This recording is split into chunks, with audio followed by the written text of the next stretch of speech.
Oh, yeah. Hello. Welcome to Fast and Firm Podcast, where the hosts are neither of those things. We're here for another Saturday. Another great horse racing Saturday. Good one coming up today. Second jewel of the Triple Crown. Which I don't know how much longer they're going to be able to hold on to that. About another 200 years. I don't know. The trainers just aren't turning the horses around like they used to. I think pretty soon the Preakness is just going to be another race. Not with Churchill Downs investing all the money they just did to buy it. I 100% disagree with you. What'd they buy? They bought the rights to the Preakness. Okay, so they can shut down Pimlico and sell it to. No, Pimlico's being rebuilt. It's going to be a beautiful facility. And Maryland legislature passed a law where the Preakness has to be run in the state of Maryland, so it ain't going anywhere. Okay. All right. I just, the 2-week turnaround from the Derby, I just don't see how they're going to. The trainers don't want to put the horses in, and they shouldn't. I mean. Well, there's 3 horses from the Derby running today. I know. 3 out of 14. And no shot at the Triple Crown. So, like I said, it's just going to be it's going to end up just being another race, I think. Well, to some of us, the Kentucky Derby is just another race. I was talking to somebody the other day that said they went to L.A. and Los Alamitos? No, just L.A., just the town. Oh, the quaint little town of L.A. And they went on the O.J. Simpson tour. Didn't know there was such a thing. Yeah, no, like the murder tour. Okay. Apparently, there's one where you can actually take the tour in a white Bronco and go on the murder tour. And I asked, you're not allowed to sit in the back seat, slumped in the corner like OJ was, because that's how I would do it. I would do the whole tour slumped in the corner of the white Bronco, just like I saw it on TV. I found it odd. They bring you to the house where Nicole and Ron Goldman were murdered. Yeah, it's pretty creepy. Well, and I was kind of like, what does this have to do with the OJ thing? Right? Why would you call it a murder tour if he didn't do it? Yeah, don't they call it the alleged murder tour? No, it's called the murder tour. Do they pass out gloves to everybody? I was like, he wasn't at the house, and a jury of his peers said that was true. I mean, if I'm going on the tour, I wouldn't be to places that he was. Like, take me to the place where he and Kalen had dinner. I mean, take me to the airport, show me the flight where he flew to Chicago, because they proved he did do those things. Show me the highway where the cops chased him on. I want to see that. But, unless this is a tour of crimes that people were civilly responsible for, but not criminally, then okay, I guess you can take me on that too. But I mean, the guy probably does a good job, especially if it's in a white. I mean, the fact that it's in a Ford Bronco. But I mean, I guess if I lived in that neighborhood, I'd probably hate it. Because you're just trying to live your life here, and this guy keeps driving up. We don't want to be the murder neighborhood, right? So the guy keeps driving up in this white Ford Bronco and just driving people around. That would probably annoy me. But you've seen the ads for Morgan and Morgan, right? Yes. So I guess, I had to, after I found out about the murder tour and the white Bronco, I had to do a deep dive, and I had seen something where the guy that runs Morgan and Morgan had bought the white Bronco. So he owns it. What's his name? But the guy that owns Morgan and Morgan. That's his name. Probably Morgan. He's one of these guys that just, obviously he's a lawyer. He's got too much money. He's just got this crazy collection of stuff. And so I thought that he had it. But what he actually has is AC's Bronco. Did you know there were 2 Broncos? I did not. They're okay. So here we go. So he has AC's Bronco. So OJ's best friend AC bought the exact same car that OJ had. This is all stuff that I just found out by going through this deep dive. And so again, you're like a lot of people. So a lot of people think that the Bronco that they found the blood on was the same Bronco that the police were chasing. But that's not the deal. The Bronco that they found the blood on was OJ's Bronco. Which, listen, I don't know how that blood got there, by the way. But the Bronco that they were chasing on the freeway was OJ's friend AC's Bronco. They both had the exact same car because that's what best friends do. They wait until their friend OJ gets a car, then they go out and buy the exact same model car, color, everything. Because OJ's so cool. Which leads me to wonder why you still haven't bought the exact same car I have. But we'll get back to that. So OJ's Bronco was a complimentary lease from Hertz. Okay. Right? That's because he was running through the airport and doing the endorsement and things like that. He never owned that car. So after they did the investigation, they released it, or after the LAPD released it, they returned it to Hertz, which I thought was really cool. And I'm like, okay, where's that Bronco at? Well, I found out it was melted and crushed. Or it was crushed and then melted. Which I think Hertz really, I mean, if you're Hertz, don't you rent it out after that? Yeah, at a premium, sure. I mean, yeah, exactly. You put it in the premium section, right? You know what I mean? You got the Mercedes, you got the big black SUVs, and you got the white Ford Bronco. Got some premium models if you'd like to rent one. We got OJ's car. That'd be a premium model. Probably keep the blood on it, right? Oh, yeah. I mean how else are you going to authenticate it? I mean, keep the blood on it. You cover it up, maybe some plexiglass or something like that. So, because they got to wash the cars out, right? After every rental, they got to wash the cars out. But you can't wash the blood off. You got to protect that somehow. But I was really disappointed to find out that Hertz crushed the car and then melted it, because I really feel like they missed out on an opportunity to rent out OJ's Bronco. But most people don't know that there were 2 white Broncos.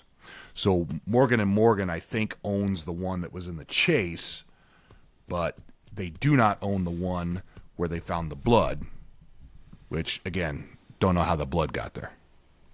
But so if we ever make a trip out to L.A., to go to Los Alamitos, I want to make sure that I do the murder tour, but I don't want to see the house because that's a waste of time. I want to see the place where he and Cato got dinner, and then the went to the airport and all that stuff. The stuff that they actually proved was true.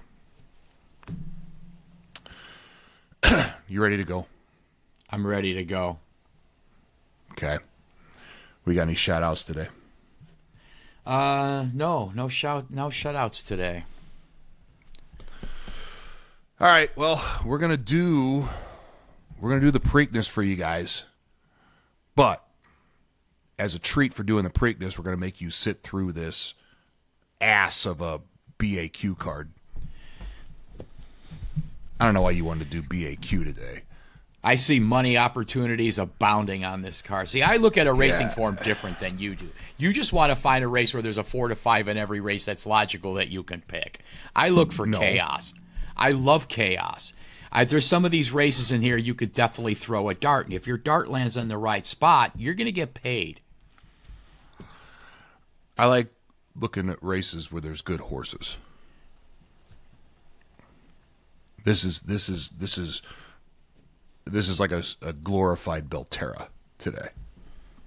What I'm looking at here, I was so uninspired going through this card. I'm sure it'll show in your handicap, and I'm sure it's going to show too, because I was like, oh God, I got to do what am I going to do here? But we will give you the Preakness. But like I said, you got to sit through this ass of a BAQ card. Did you look at yesterday's Laurel card at all? No. It was an exciting card. There were great races. There were stakes races. And when it came down to it, all you had to do was just bet the chalk in every race. Well, yeah, but they were exciting races. Yeah, exciting, chalky races. Yeah, I get it. Name races, and so instead of doing the whole Laurel card today, we got to do BAQ because that's what you want to do. Because we bring you consistency. And I don't know how many people outside of the state of Maryland are playing the entire Laurel card. Well, I know one in Illinois, me, but other than that, I don't know how many people are playing BAQ with these loyal horse players that play the Naira circuit every week. I mean, I'm looking at this is like this is where I wish I would have had the audio from Major League loaded up in the soundboard here, so I could sit here and go, who are these fucking guys? Because that's what we're looking at today. Trainers and jockeys alike. So the good news is there's no weather in the forecast today over at no weather? They're running in a vacuum? Yes. It's complete. I was thinking about that the other day. Nobody ever got around to doing racing in a dome. Can you imagine racing in a dome? Yeah, that would be kind of cool. You know, perfect conditions. The grass would probably die pretty quickly unless it was a convertible roof. There's NFL stadiums that have grass and domes. Yeah. Now, natural grass. I think that one out in L.A. is natural grass. And it's not a dome, but it's not an open air stadium either. So yeah, no surface changes today. First post today, 1:10. No. Eastern time. What do you mean no? Oh, I thought it said 12:50. You're right. The form says 1:10. I don't know why Naira's website said 12:50. My bad. You can't hear, you can't see. You just don't have a whole lot going on. Yeah. I mean, I don't know what wakes you up in the morning. You can't hear, you can't see. First post 1:10 Eastern, 12:10 Central, 11:10 Mountain, 10:10 on the West Coast. Probably the best way to consume this podcast is to stop it right now. Because we're going to go into a horrible BAQ card. But if you want to play the BAQ card, listen to us up through race 5. If you want to play the pick 5, hit the pause button, go put your pick 5 bet together. If you want to go race to race, listen to us through race 1, hit the pause button, get your bets in for race 1, come back, unpause us. Listen to race 2, hit the pause button, get your bets in for race 2, come back, unpause us, so on and so forth. All right, let's go. BAQ, race 1. Race 1, BAQ. We got a $32,000 claiming race. This is for 4-year-olds and upward. We're going 6 furlongs on the main track. All right, man. Dazzle us. My top selection in here, I did go to the 5, Clancy Fancy. My guy, OK Cantor Marchi, training on this one. Chris Elliott with the mount. 92 morning line on this one. This horse was last seen 7th of March, running here at BAQ, going 6.5. In a state bred optional claiming 45. Non-winners at 2X, where it was 4th by 2.5. Pretty much ignored at the window in that one. Went off at almost 18-1. But this is a classic Ilke claim here. He owns part of this one with somebody called Gatey Stables. He claimed this one 2 races back for $30,000 in a race where it got 46 lengths back. First race back, though, big improvement. Ran 4th by 1 1/4 with Manny Franco aboard. That was an open company claiming 30, going 7 furlongs. And he put it in that state bred race. And then brings it back today, and again, another open company race. But this is the higher price of the uncoupled entry. He's got Chris Elliott hopping aboard this one. But again, Ilke does this. He claims these horses, and there was an instant improvement off the claim in the claiming 30. Brought it back in the state bred race. Not a bad effort there. 4th out of 7 horses, only 2.5 back, and bringing it back today for $32,000. But I'm basically looking at the higher price of the uncoupled entry for this one, and the fact that Ilke owns a piece of this one. Nice morning line of 9-2. So I'm going to go to the 5, Clancy Fancy. It's going to be my top selection in here. And my top selection, I'm going to go to the horse right above it, Very Funny for William Morey. He owns and trains this horse. Manny Franco's jumping on board, replacing Ricardo Santana. This horse has not been seen in claiming races since December of 24, where it was claimed by William Morey, and then came back in a claiming race in January of 25. Won that race by 3 lengths, and since then has been running exclusively in allowance company. Hasn't done that bad. It did win its non-winners of one other than, going against New York State breds, and then trying this non-winners of two other than categories. Finished anywhere from 2nd to 5th to 6th, but picking up checks along the way. Now he's dropping it in for $32,000. Manny Franco gets on board here. I think this horse is still pretty fit. It looks like it's in pretty good shape. Looking to make its first start back in the claiming ranks for quite a long time. So I think this horse is ready to run a big race. It does have 3 wins at the distance and 5 wins over this surface. So I'm going with the 4 horse, Very Funny, as my top choice.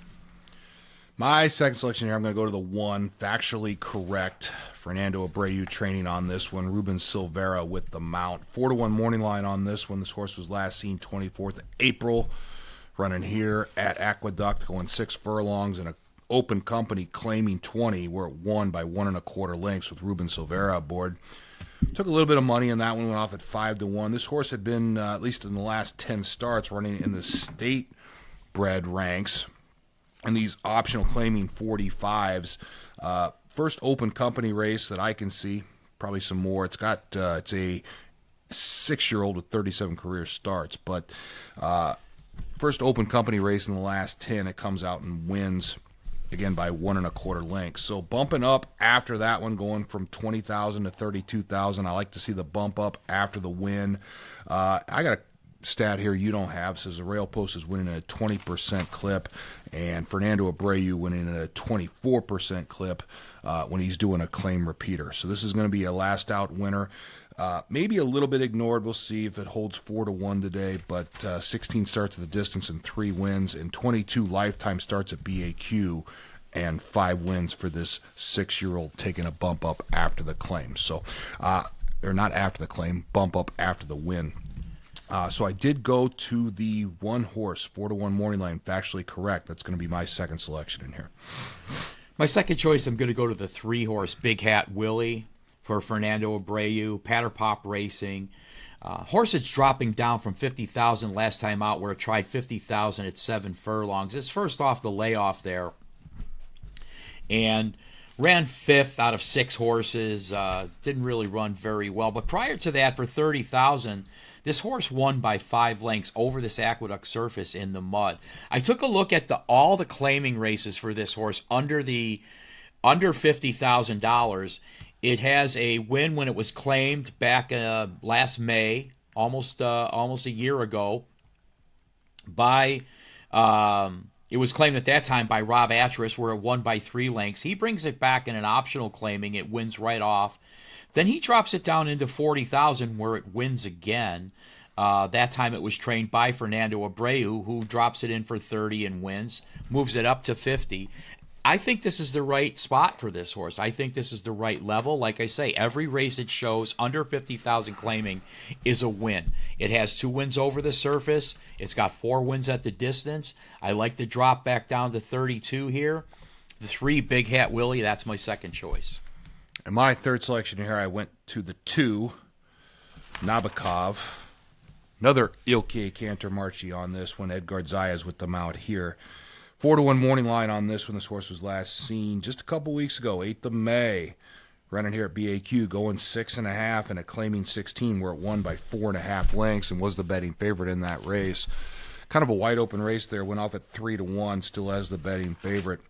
So Ilke, this is the other Ilke, bumps this one up after the win at 16. This is owned by his brother. So Mertcan, Cantamarchi.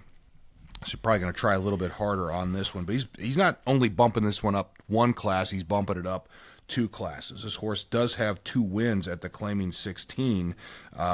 has another win, 13th of March at Claiming 16, where it won by a half a length. So two wins at Claiming 16. Ilkay decides he's going to bump it up with the approval of his brother Mertcan, who was a trainer and then quit. So I like the connections there with Mertcan owning and Ilkay training. This horse does have the highest last race speed rating, ran a 94 Brisnet last time out in that maiden Claiming 16. We get a square morning line of 4-1. This horse has 8 starts at BAQ and 3 wins, and 12 starts at the distance and 2 wins. So my third selection here, I went to the 2, Nabokov. Again, third selection in here.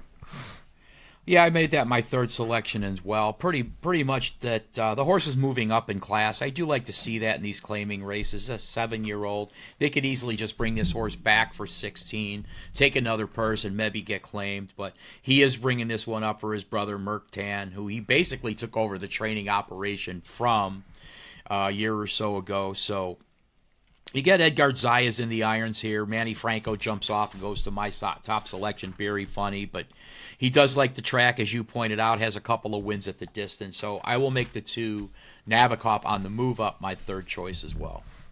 All right, so I'm 5-1-2, you're 4-3-2. Correct.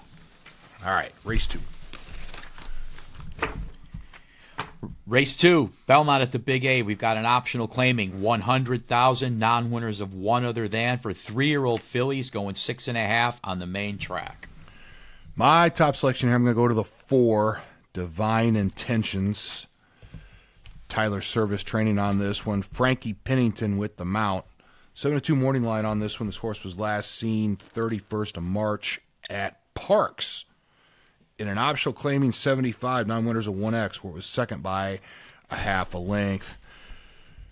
Was a betting favorite in that race, went off at a little less than 2-1. This horse has 6 career starts. Frankie Pennington has had the mount every single time. So we got the preferred jockey on this one. This horse has, of the 6 career starts, 5 of them have been at Parks. Broke its maiden at Penn. So this horse is leaving the state of Pennsylvania as a Pennsylvania bred to come in here and run in this optional claiming non-winners of 1X. So Tyler Service, a 13% trainer everywhere else, shipping in here today. He's not shipping in here to not compete. So again, this horse was at Parks. The last workout was at Parks. So I like the fact that he's shipping in here, and he's also bringing this one back off of a layoff. So he could very easily stay at Parks, collect a purse there, bringing this one back off the layoff and shipping it in with the preferred jockey aboard. I know you're going to say the front wraps went on the front wraps have been on for 5 out of 6 starts. Lasix both times out. Last 2 times out, and the betting favorite the last 2 times out. So now we get a square morning line of 7-2 on this Parks shipper, the 4 Divine Intentions. That's going to be my top selection. My top selection, I'm going to go to the horse right below it, the 5 Jenna B for Horacio De Paz, the Triple B. Kendrick Caramouche is back in the irons for this. Kendrick has been on this horse for its first 3 lifetime starts. Started out at BAQ where it just missed breaking its maiden. First time out, about a year ago, at this BAQ meet, off of that neck second, they decided to try this horse in the overnight in the Astoria at Saratoga. Shipped in there and lost to a real nice horse named Sassy CW. And then back in the maiden special weight ranks where she came back and broke her maiden over this aqueduct surface this past March. That was her first race as a 3-year-old, her first race getting Lasix. And then, why not? Let's try Keeneland. 125,000 non-winners of one other than. Attracted Flavian Pratt for that race. Beat 3 horses home. Now back on her home court, dropping down into a slightly easier competition. Third start off the form cycle. The 5 Jenna B. That's my top choice. And the 5 Jenna B is my third selection in here. I like the stretch out from 6 furlongs to 6.5. I think the horse is going to like the stretch out. And it was a real impressive maiden win here, 2 races back, where it won by 5.5 with Kinder Caramouche aboard. So, Kinder Caramouche hopping aboard again in the stretch out to 6.5 from 6, and the score morning line is 7-2. So the 5 Jenna B is my third selection in here. My second selection in here, I went to the 1 Law School. Jamie Ness training on this one. Jaime Rodriguez with the mount. 4-1 morning line on this one. Horse was last seen at Laurel, 18th of April, running an overnight stakes race there. Or was fifth by 5 3/4 with somebody named Y. Hazelwood aboard. Do you know who Y. Hazelwood is? Do you know who Y? Sorry, I was engrossed in looking at the horse. I was wondering if you knew who Y. Hazelwood was. Oh yeah, he's riding today. He's right. He's a jockey there. He's actually an apprentice. But he's riding a full card at Laurel today. So a lot of top trainers are using him. So well, he's not an apprentice in the form here. He doesn't have the little. Yeah, I know. Rolls. I did see a bug allowance. I'm flipping over to Laurel real quick to see if he lost that. Looks like he lost it. Anyway, Jamie Ness is shipping this one in from Laurel, and he's also taking the blinkers off, and we're getting first-time Lasix. There's a lot of nice karma moves here with this one. Jamie Ness, another guy that ships in to win, and he's making the equipment change and getting Lasix for the first time. This horse is taking a drop-in class with a series of overnight stakes races here. Now dropping in for the 100,000 optional, claiming non-winners of 1X. This is a multiple winner in here, but Jamie Ness is not shipping in here to lose. And we get a score morning line of 4-1 on this one. So the 1 Law School is going to be my second selection. And he is showing up with a 5-pound bug in the races at Preakness today. So not sure what's going on there, but. Nevertheless, my second choice, I'm going to go to the 6-horse Prince of Broadway for Brad Cox and Manny Franco. Horse that tried to break its maiden at the BAQ meet a year ago. Ran third in that race. Came back in its next race. Broke its maiden on June 20th.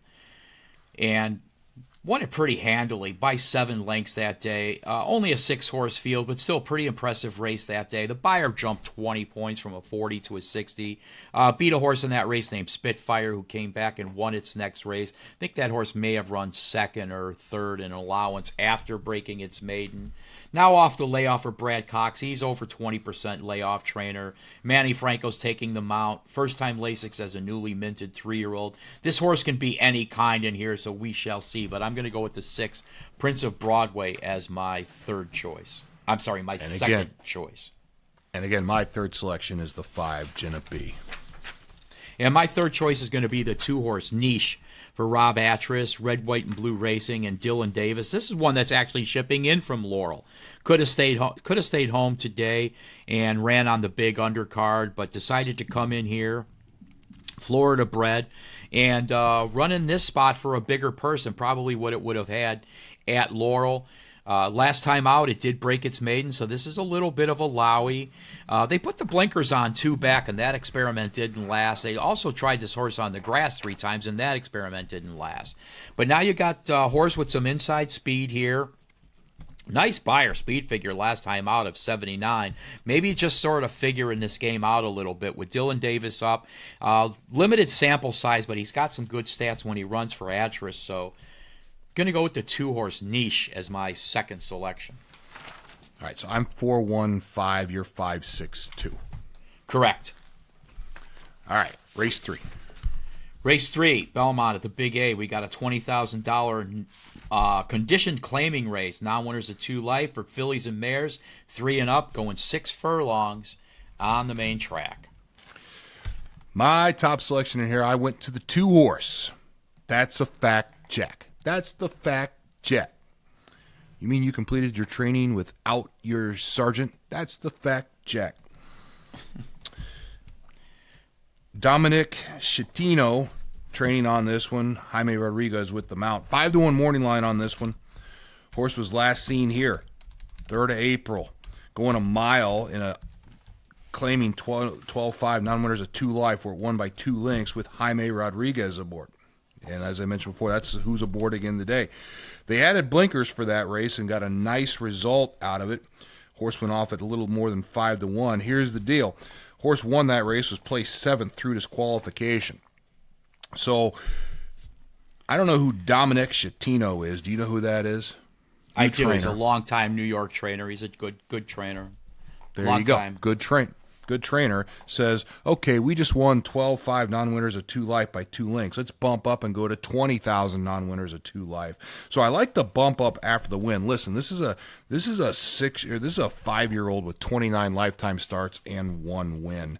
But whatever. That screams repeater to me. It screams repeater to me, too. It won it, and he takes a look at it and goes, you know what, we're not doing that 12-5 non-winners of 2 life bullshit anymore. We're going to go into 20,000 non-winners of 2 life bullshit now. So, I don't know. I like getting a square morning line on a horse that's taking a bump up after the win and still eligible for non-winners of 2 life, even though it's 1 for 29. So, I'm going to go to the 2. That's a fact. Jack is my top selection in here. My top selection, I'm going to go to the 5-horse Chardonnay Derby for Linda Rice. She owns this one. She claimed this one for herself 2 races back from Aqueduct out of a $40,000 claiming race. Instantly dropped it in for 25 and won that day with her top guy up, Jose Lescano. He's also in the irons today. She's got her money back out of this horse now. She can afford to bring it down to 20,000. Yeah, it's not the full half price down to 12.5, but she knows what she's doing here. She's got this horse well spotted. Obviously, Lescano retains the mount. In that race 2 back where she claimed it lost to a horse named K-Gun who came back after that race and won a starter allowance. So she's faced some decent horses. This is a $90,000 purchase for Pletcher and Caldwell Stable that Todd gave it one shot in MSWs and then dropped it in for that 40 state bred.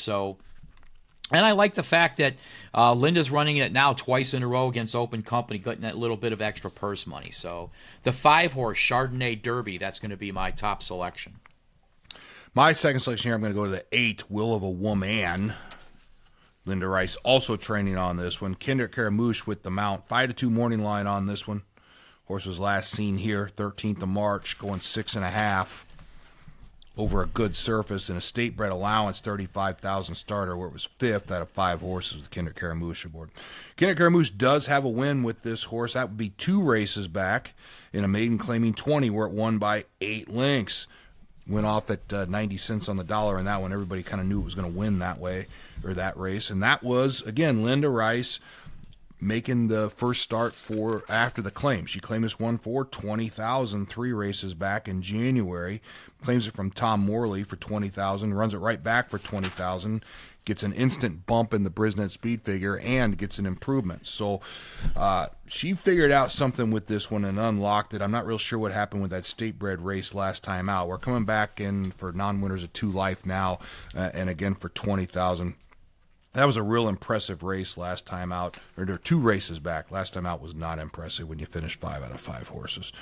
So I'm going to focus on the maiden claiming race where won by 8 lengths with Kinder Caramouche aboard, who retains the mount today. 5-2 morning line on this one, which I believe is the morning line favorite. But I did go to the 8, Will of a Woman. It's my second selection in here. My second selection, I'll go to a real nice price shot. That's the 3, Combatant Song for Greg Sacco, McConnell Racing. Dahlia Rivera's in the irons for this. She had the mount 2 races back when this horse broke its maiden. She broke her maiden for $25,000, and then Sacco decided to try the non-winners of one other than state breds, and that didn't go so well. Back down now to $20,000, basically taking kind of the same tack as Linda Rice is with both of her horses, breaking the maiden for 25 and then dropping it in for 20. That was a real nice race 2 back at 6 furlongs over this surface. That's the only horse that went, the only time that the horse has won, and also the only time the horse has been in the money. Not something I normally like, a horse that only shows 1 win, no seconds, no thirds, but it seemed to be coming into its own when it broke its maiden. Why they decided to try turf, I'm not real sure. They also decided to stretch it out from 6 to 1 mile and a 16th. But I like the turn back. I think this one's definitely going to be overlooked. I think you're going to get every bit of 15 to 1. I'm going with the 3, Combatant Song. That's my second choice. My third selection here, I'm going to go to the 7, Midnight Love Affair. Bruce Levine training on this one. J.J. Castellano with the mount. 9-2 morning line on this one. This horse was last seen 18th of April at Laurel, going 5.5 on the turf in a claiming 30,000 non-winners of 2 life, where it was 7 out of 9 horses. You see Yedzit Hazelwood there with the little 5 next to his name? Yes. Yep. I see it. Yeah, I see it on that one. Well, yeah, and I made a note here. This is an apprentice off. So, but that's an angle for me. So it's shipping this one in from Laurel. It's an apprentice off. We're going from an apprentice jockey to JJ Castellano. Taking a drop here a little bit from claiming 30 to claiming 20 non-winners of 2 life. That pretty much does it for me. I mean, the apprentice on drop in class and the ship, and we're going back to the dirt. This horse has 1 start over the dirt. That would have been back in 2024 and a maiden optional claiming here with Lane Lusley aboard. So making the surface change and stretching out in distance, shipping in, and getting JJ Castellano. So the 7 Midnight Love Affair, that's going to be my third selection in here. Yeah, we're only going 3 deep on our selections, but that would have been my 4th choice. This horse did break its maiden for 50,000 with JJ up. That was on the grass, and it is in for half. It broke its maiden for 50. Now it's in for 20. So it does satisfy that half the claiming tag rule that you and I like to use. So I also noticed that, are you going like on a yacht rock theme here? Because I know you love yacht rock, but like all your horses you're picking, well, maybe not so much that's the fact, Jack, but like Will of a Woman and Midnight Love Affair, they all sound like the titles of yacht rock songs. Yeah, we're starting to get, the weather's starting to warm up a little bit. We're starting to get into that mode where we're going to be sitting outside and relaxing a little bit, and just the yacht rock. We'll probably do another show of my top 10 yacht rocks, and we'll see how I'm feeling for the summer. I really like my top 10 last year, and that may still be the same top 10. If it's the same, then we don't need to do the show. But I go in moods and things like that. But yes, the weather is starting to warm up. We're starting to get into yacht rock season for sure. Well, with that in mind, that theme in mind, I will make my third selection, Will of a Woman, as my yacht rock selection for this race. I do like the race 2 back where it won by 8. Linda claimed at that time before that, brought it back for 25. Again, she's got her money out of this one. Running this one for James Riccio. And coming back down from that allowance, now winners of One Other Than. Kendrick's in the irons. Probably no secret where this one's going to go, right to the lead. See how far they can take them. But I will also make the 8, Will of a Woman, my third choice, and my yacht rock name of the day. So I'm 287, you're 538. Correct. All right, race 4. Race 4, Belmont at the Big A. We got an optional claiming, 55,000, non-winners of One Other Than. This is for fillies, mares, 3-year-olds and up, and we're going 6 on the turf.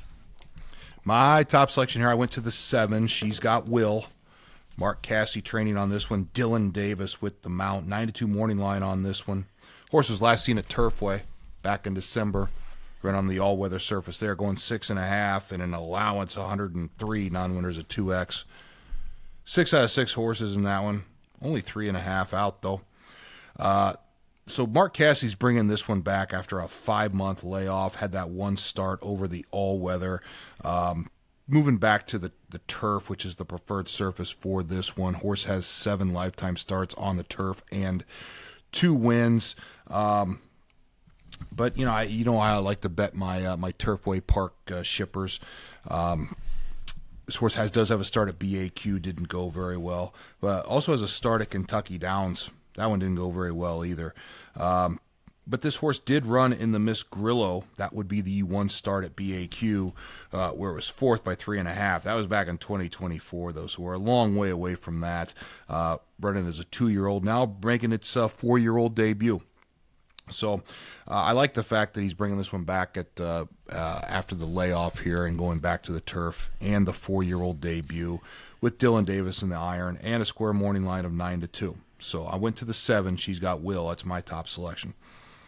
Yeah, I had a hard time splitting my top 3 selections in my form. There's scribbles. Horses went from 4 to 1 to 2 to 3. Real hard time splitting my top 3. But I did land on the horse right above that, Madonna of Loretto, the 6 horse, as my top selection for William Walden. Manny Franco's up for this one.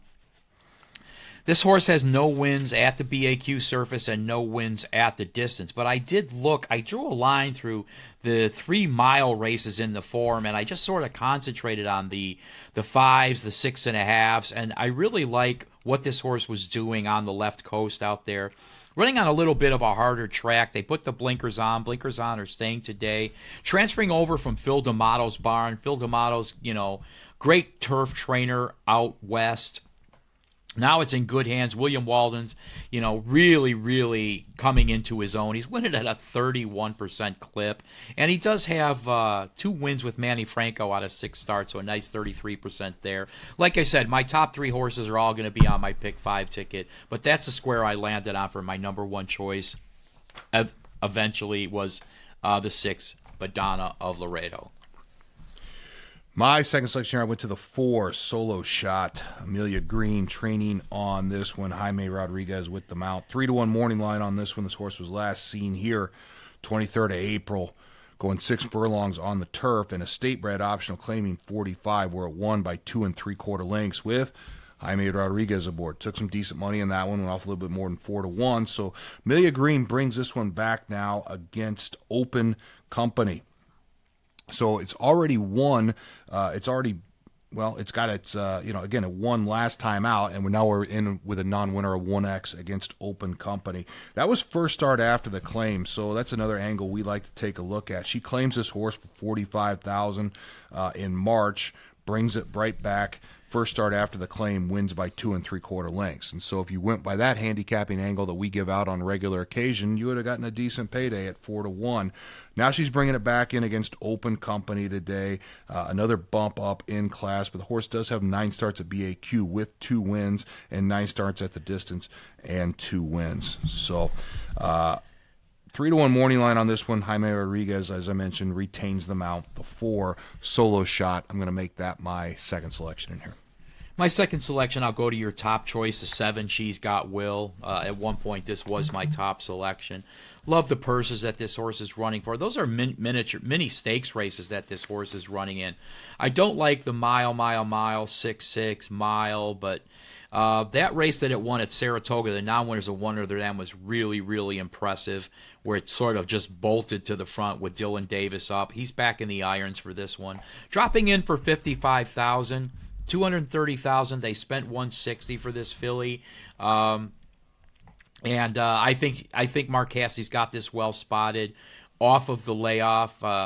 Not sure what was up with that Turfway synthetic start there, but maybe he just kept a string in Kentucky. Who knows? But I'm going with the 7 horse She's Got Will as my second choice. My third selection here, I went to the 1, Sadie Earp. Wesley Ward training on this one. Edgar Zayas with the mount. 7-2 morning line on this one. This horse was last seen at Keeneland and in an allowance, non-winners of 2 life there, where it was 4th out of 11 horses. 5 1/4 back. Pretty much ignored at the window, probably because Sister Truine was in that same field. So it was on the track at the same time as Sister Truine, 4th to Sister Truine by 5 1/4. Broke its maiden at Kentucky Downs. So you know how I love my Kentucky Downs shippers. Broke its maiden at Kentucky Downs, going 6.5 there in a maiden 170, won by 3 1/4 lengths, and went off at a little more than 2-1. Was not the betting favorite in that race. Still went off at a little bit more than 2-1. So real impressive effort there at Kentucky Downs. Went into that allowance race at Keeneland. Didn't disappoint.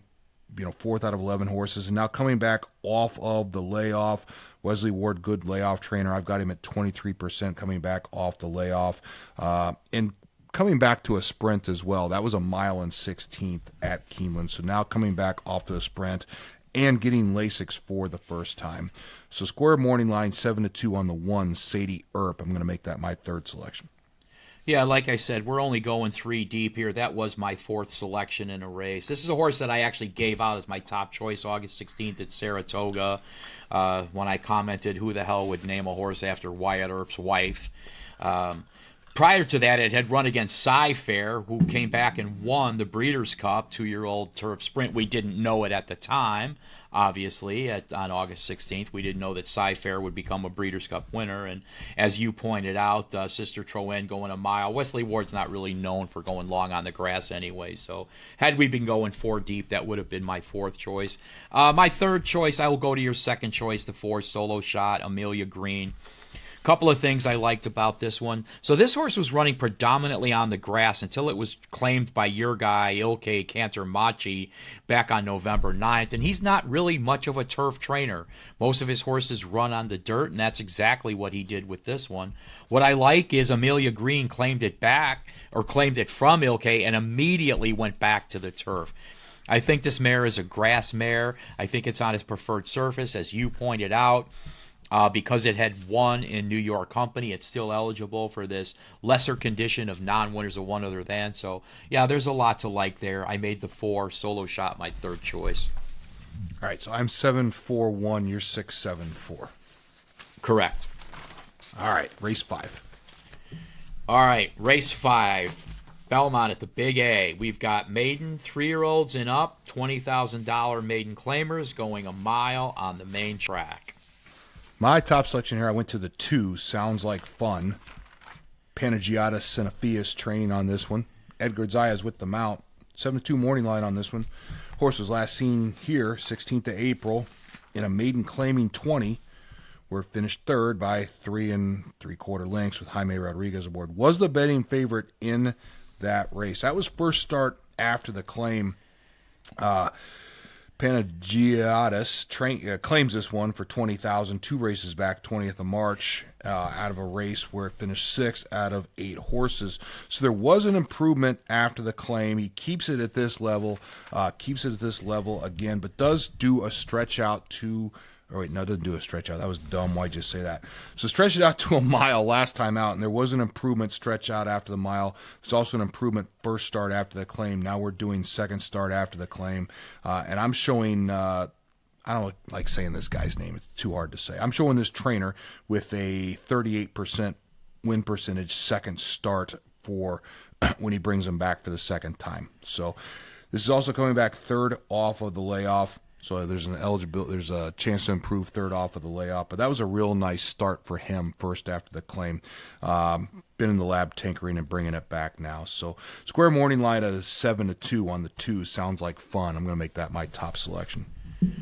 Yeah, so in my form, I marked off the 3 horses that I liked, and I put a number 3 by that horse. Sounds Like Fun, so that's obviously my 3rd choice. I didn't mark my 1st and 2nd choice, so I'll just dive into this one. Top selection is going to be the 4. Stay Frosty, my friend, for Greg Sacco, McConnell Racing. This is a homebred. Jaime Rodriguez taking over for Edgar Zayas, who lands on the 2 horse. Not sure if that's by design, which jockey agent had first call. Negative stat here, Greg Sacco, 0 for 26 with maiden second-time starters. But this horse did take some action, maiden 25 last time out. He is in for the full claiming price, and I do like to see that in these races where you have horses eligible, New York breds, eligible to be in for $5,000 more. So they could have run this horse against New York breds, chose to come in for the extra $5,000. Got a little bit last time out, just under 11-1. And we'll see if Sacco can break that maiden second out curse here with a horse that's lost less than anybody else in this race. The 4, Stay Frosty, my friend, is going to be my top choice. My second selection here, I'm going to go to the 3 horse Private Flight. Mark Hennig training on this one. Jose Lizcano with the mount. 5-2 morning line on this one. This horse was last seen at Gulfstream Park, 27th of March, in a maiden claiming 25 there, going 6 furlongs. We're at second by 2 1/4. Went off at 2-1 in that race. Was not the betting favorite. So we're making the repeat back. We're not making the repeat back. We are stretching out to a mile. This horse does have 2 starts at a mile with no wins, but it does have the highest last race speed rating of anybody in this field of a 76 Brisnet, which is not that great. But again, we're in maiden claiming 20s. So, horse is 0 for 8 lifetime, but that was a nice effort last time out. 4-year-old maybe rounding into form. I don't know.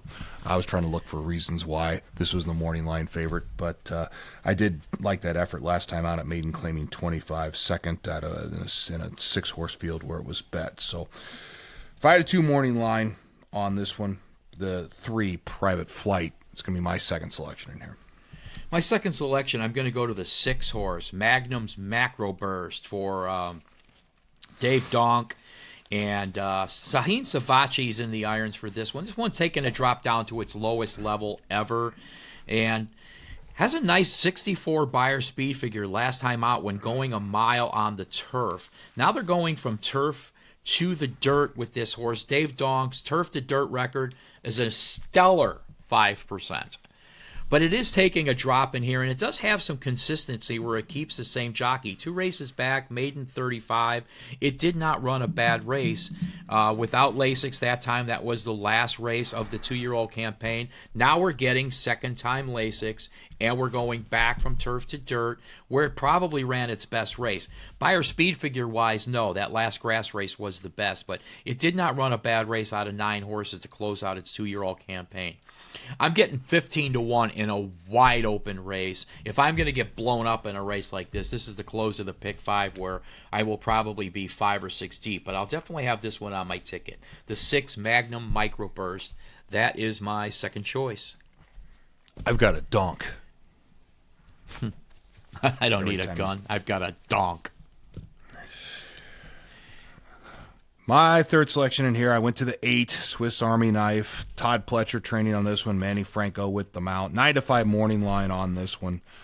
Horse was last seen here, going a mile on the turf, and a maiden claiming 55. 8 out of 10 horses with Kendrick Caramush aboard was ignored at the window, went off at almost 8 to 1. This is the morning line favorite at 9 to 5. I didn't want to ignore Todd Pletcher dropping from maiden claiming 55 to maiden claiming 20 with Manny Franco aboard today.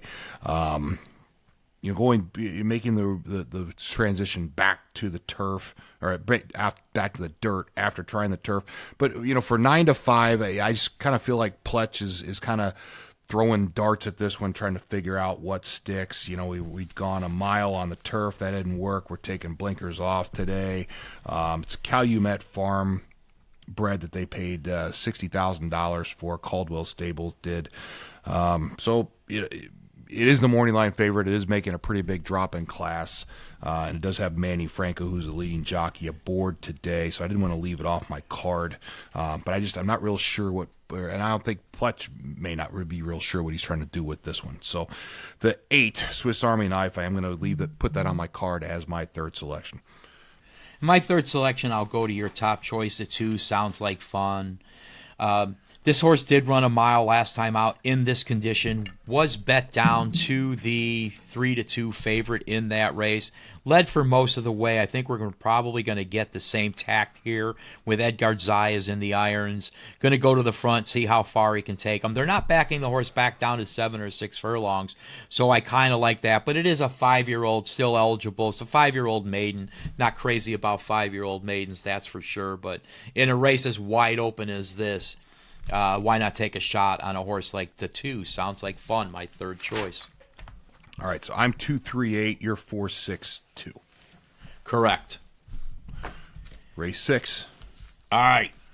Belmont at the Big A, the race number 6. Now, this race is what did you call it? What did you say, uninspiring? Yeah. Okay. Dart throw, what's your Excedrin race of the day? You haven't brought that one out in a while. Well, the dartboard race of the day is one that I would consider interesting, and I just don't know who's going to win, so we throw a dart at the dartboard and see where we land. The Excedrin race of the day is why which is just gives you a headache because you got to figure out which one has the least amount of warts. Well, I would say that if any race qualified for both, it would be this 6th race, Belmont at the Big A. Thank God it's just outside of the early pick 5. It's prior to the late pick 5. So this is just kind of a race where you can have some fun. So take a couple of deep breaths and look for some prices in here to maybe instead of playing horizontally, play vertically. That being said, we got a $10,000 claimer for 4 years and up, and we're going a mile on the main track. My top selection here, I'm going to go to the 2, Brew Pub. Michelle Giangulio training on this one. Jaime Rodriguez with the mount. 9-2 morning line on this one. This horse was last seen here, 25th of April, running at this condition. Michelle Giangulio snatches it up, going 7 furlongs over a muddy surface that day. Won the condition by 2 lengths, going over a muddy surface. So that was a pretty impressive win last time out. So this is a first start after the claim for me, which I love the bet. This horse has a very impressive 42 starts at BAQ with 5 wins, 9 seconds, 6 thirds. Horse for the course, I guess you could say. It is an 8-year-old with 71 lifetime starts. Just a war hero here with $500,000 in winnings. But I basically, again, looking at this one, first start after the claim, which I love the bet, and it does have the highest last race speed rating of anybody in this field at an 86.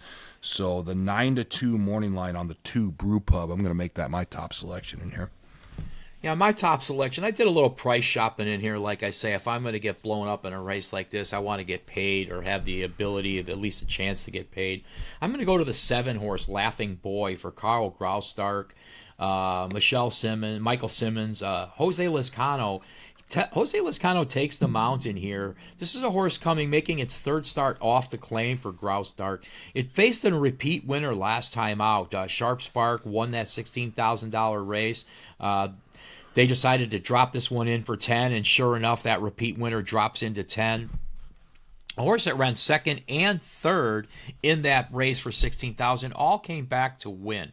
Front wraps have been on for a while, so when you're an 8-year-old, front wraps on is not a sight that is uncommon. But I did like the fact that Jose Lezcano decided to get on board, and they're turning this one back to the flat mile from the 1 1/8 distance. Jose Lezcano did win on this horse back in early January when it made its first start of the year, going wire to wire when Mike Maselli was training the horse, and then came back and ran a nice 2nd, stretching out to a 1.5 miles in the slop. So this is a horse that likes the surface. He likes the distance. I'm getting 12-1 in a wide open race. I'm making the 7, Laughing Boy, my top selection. My second selection here, I'm going to go to the 1, High Tide. Old Dick Dutrow training on this one. Manny Franco with the mount. 7-2 morning line on this one. Horse was last seen here, running in a claiming 16, where it was 3rd by 7.5 with Jose Lezcano aboard. Took some good money in that one. Went off a little bit more than 3-1. Horse that won that race came back and won the very next race. So I guess quality field there is quality you can get at claiming 16. So we're dropping in today for 10. So we're taking a drop-in class, and we're switching from Jose Lezcano to Manny Franco. So you lose nothing. You get the top jockey at the track today. This is a 9-year-old with 47 career starts, 13 of them at BAQ with a win, 10 of them at the distance with a win and a 2nd. So, again, finished 3rd last time against tougher. Dick Dutrow claims this one 3 races back for 16, bumps it up to 20. Doesn't get embarrassed at 20. Finishes 4th by 2.25. Took some good money in that one.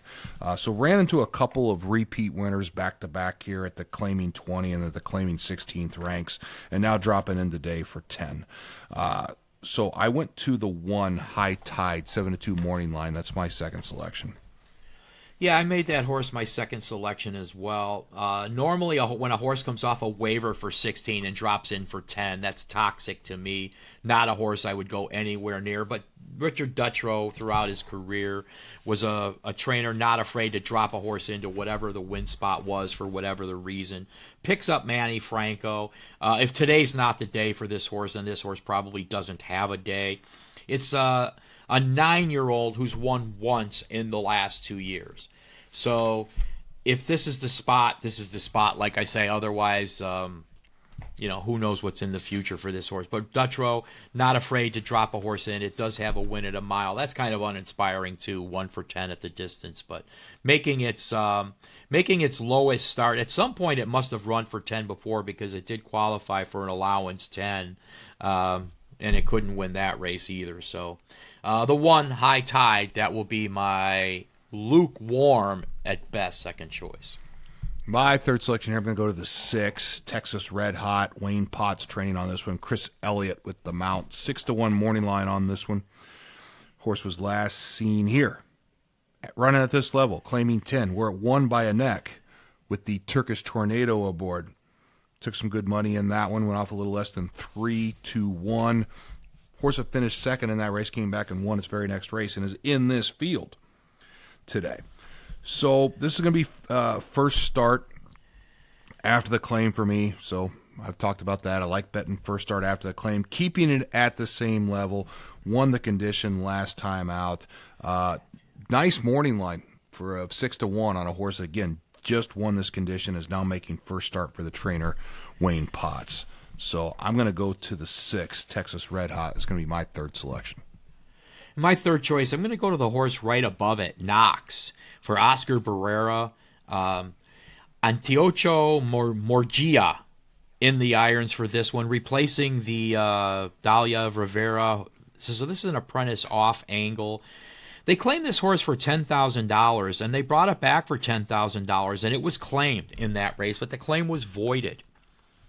So they waited and put it back in for $16,000. And what I do like to see is when a claim is voided, when a horse comes off a waiver, that it moves up in class, which is exactly what they did with this horse. It went from the voided $10,000 into a claiming $16,000, and the buyer actually jumped up 8 points. I don't know what your Brisnet's figures show, if there was an improvement off of those two races.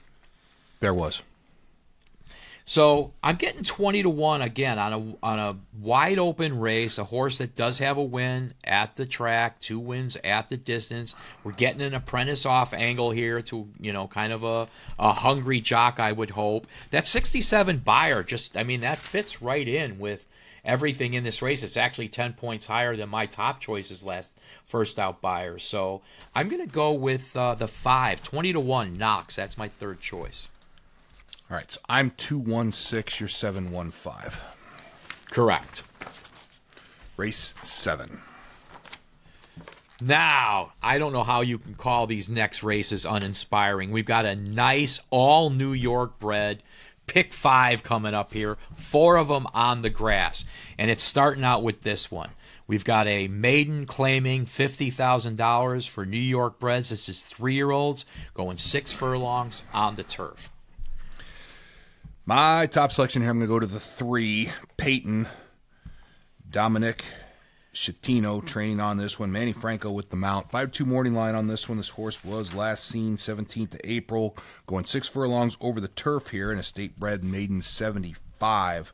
Fourth by 5.5 in that one with Moreno Hernandez aboard. Was ignored at the window. Went off at almost 54-1. Still beat half the field home, though. 9 horses in that field. Comments here say weakened late at 6 furlongs. Bring it back for 6 furlongs. But again, we're making a big drop in class. As we've said before, the biggest drop in racing is from maiden special weight to maiden claiming. This horse is making the big drop today. Didn't have Lasix for that first start as a 4-year-old. Is getting Lasix for the first time today. I'm not real sure why they didn't have Lasix on it the last time. Maybe they thought they were dealing with a stakes horse. Who knows? But we're going from Moreno Hernandez to Manny Franco, so who has been hot, especially the last week. He's got 30 starts in the last week and 8 wins. So I like the first-time Lasix here, even though it is a 4-year-old, and the drop-in class. No great shakes on the morning line of 5-2. But I did go to the 3, Peyton. That's going to be my top selection. My top selection, I'm going to go to the 8 horse, Until Last Call, for Jimmy Ryerson. Somebody named Christopher Ryerson owning this horse, along with Yankonanich. Kendrick Caramouche is in the iron. So I found a couple of things interesting for this horse. First of all, Disco Partner and Trippy, very good New York bred grass sires. They do like to send out. They do... Their progeny do like to sprint on the turf. If you draw a line through that December race on the dirt, you got a horse that went a 51, 56, 63 buyer speed figure. Last time out, this horse was pretty close to a rock solid 22-1, 45-1 But, sometimes I'm accused of reading a little bit too much into things, and this certainly could be one of those times. And this horse was a private purchase for Christopher Ryerson, who I'm assuming is James Ryerson's son. I doubt it's his father because he's up there in years. This horse was bred by Patricia Generazzo, the late Patricia Generazzo, who was one of Jimmy Ryerson's top clients. So maybe they knew all along. They had, I think, Just Living a Dream is a horse that he campaigned as well. Maybe they knew they had something good here. They bought this horse privately. Now, it hasn't shown it yet. And there was no inside money, certainly first time out, when it went off at almost 50-1. But I do like the connections. I do like the breeding on this. 4-year-old coming back, making its second start off the layoff. I'm going to go to the 8 until last call as my top choice. My second selection here, I'm going to go to the 9, Mykonos. Michael Maker training on this one. Jose Lizcano with the mount. 3-1 morning line on this one. Horse was last seen 2nd of May here, going 6 furlongs on the turf at this condition. State bred 50, maiden claiming 50, was 4th out of 9 horses with Ricardo Santana aboard. So he's bringing this one back 2nd off the layoff. That was first off of a layoff, mini layoff, 2 races back, 13th of March at Gulfstream. Tried to run 5 furlongs in a race that washed off the turf and ended up on the all-weather surface. 4th out of 8 horses in that one in a dead heat with Luis Saez aboard.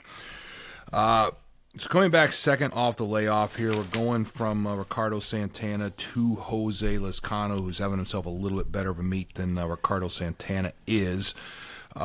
Michael Maker sent out 5 horses to date, has 2 wins, and has a second. So he's sending them out ready to go. Coming back in the exact same condition and coming back 2nd off of the layoff. Morning line 3-1. I went to the 9, Mykonos. That's going to be my second selection. Second selection, I'm going to go to the 6 horse, Beau Cheval, for Greg Sacco, Bell Gable Stable. Javier Castellano's up for this one. This is a horse that tried to get on its grass on both of its lifetime starts.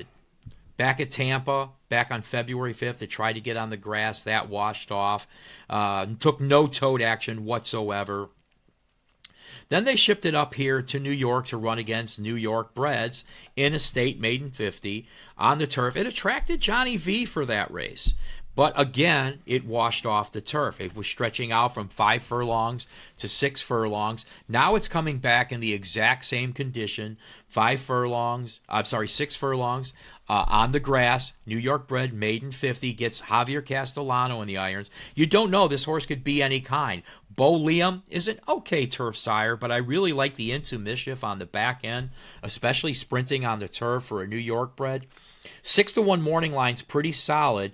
Real interested to see the first start of this one on the grass. The 6 Beau Cheval, that's my second choice.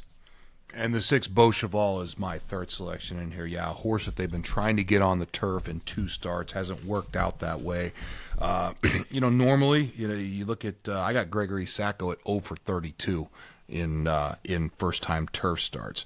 I was not deterred. There was a nice Brisnet speed figure bump increase from race 1 to race 2, even though they didn't get the surface they wanted. So horse is definitely on the improve, and there is some good turf breeding here on the dam side with the Into Mischief. So a nice morning line, a 6-1 on a horse that they're finally getting on the surface. They've been trying to get it on the last 2 starts, and again, just like you said, could be any kind, but definitely worth a look at 6-1. So the 6 Beau Cheval is my third selection.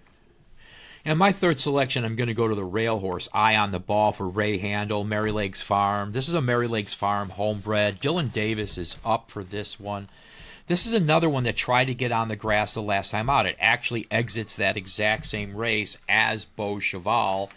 And now it's getting what we would think is its preferred surface. This one, from a breeding standpoint, dialed in. Again, Twirling Candy, not just bred for the grass, bred to sprint on the turf. This one is another one that could be any kind.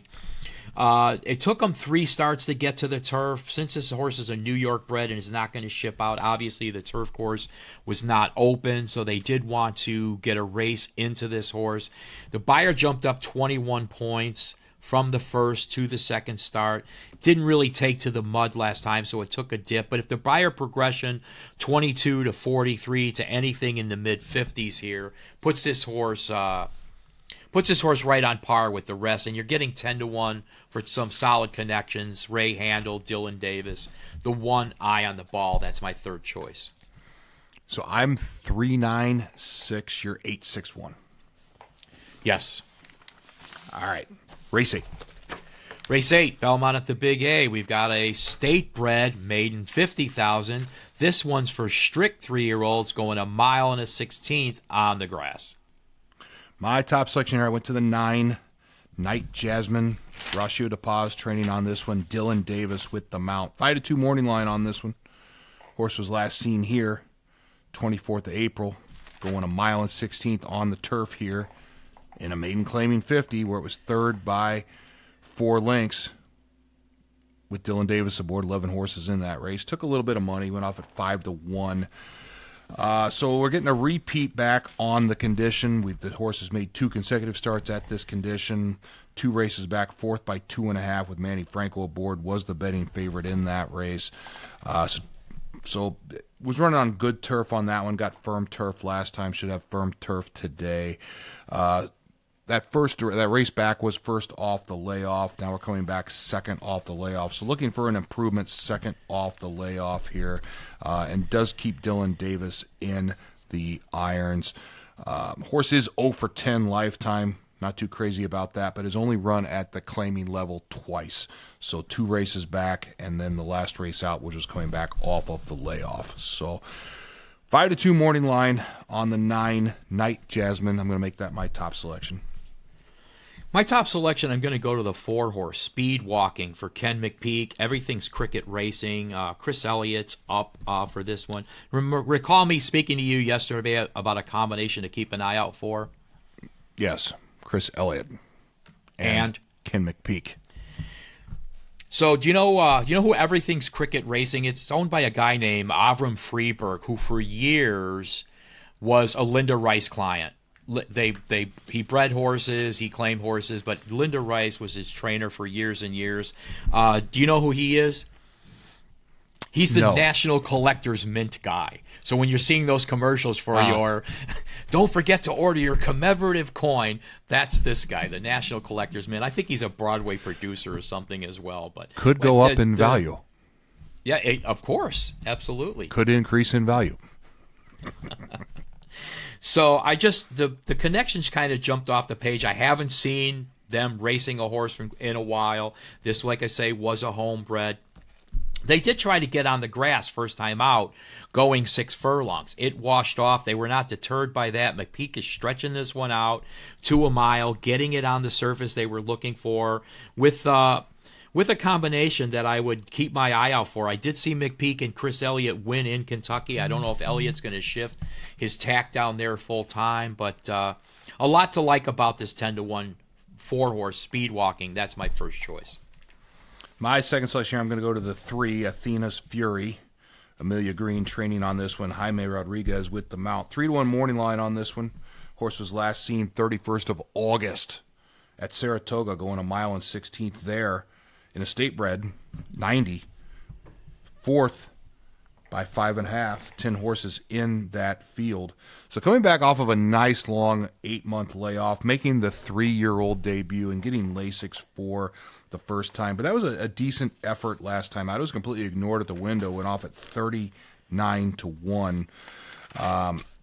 So, as a 2-year-old, makes its debut, comes back today as a 3-year-old getting Lasix for the first time. Second career race for this one for Amelia Green. Square morning line of 3-1. And it does have the highest last race speed rating of anybody in this field at a 74. So the 3, Athena's Fury, that's going to be my second selection here. Yeah, I made that horse my second selection as well. There's a lot to like there. You pointed out a lot of the good angles. Horse went for 10 times a stud fee. This is a modernist out of Haynesfield mare. Maybe the pedigree's a little better suited for sprinting. Not really sure there, but they did start it out at 1 mile and a 16th. That's something both you and I like to see.